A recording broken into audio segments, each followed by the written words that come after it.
Shabbat Shalom. Parshat Bo describes the final three plagues that God wrought on the Egyptian government and the people: the plague of locusts, the plague of darkness, and the slaying of the firstborn. It's not a coincidence that this is one of the only Torah portions out of 7 that opens with an imperative, a verb, a command. Bo means come. In this respect, it is preceded only by Lech Lecha, which means go. I've often thought a lot about the 9th plague, the plague of darkness. A darkness so thick, the Torah says, that they did not see one another.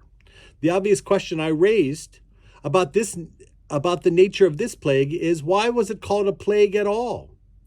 After all, the Egyptians could have lit lamps and been able to see despite the darkness. Isn't that what they did every single night when it got dark?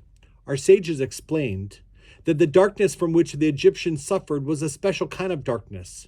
It was not a darkness that affected the eyes. It was a darkness that affected the heart. Physically, they were able to see, but they did not feel for each other. They did not care for one another. This is what the Torah means when it says they did not see one another. They were blind to each other's needs. Each person saw only himself or herself. And this is a terrible, terrible plague. Judaism expects us to see and hear each person as a human being who has needs and feelings, fears and hungers, hopes, just as we do, who is a child of God just as we are, who is fully entitled to be treated with the dignity, with the justice, with the compassion that we claim for ourselves. This is the essence, the prime teaching of our tradition. This is our hope for the world. And so as we continue through the dark months of winter, it's critical for us to guard the light, the joy, the burning within us, so that we can share it with others and help drive out some of that darkness.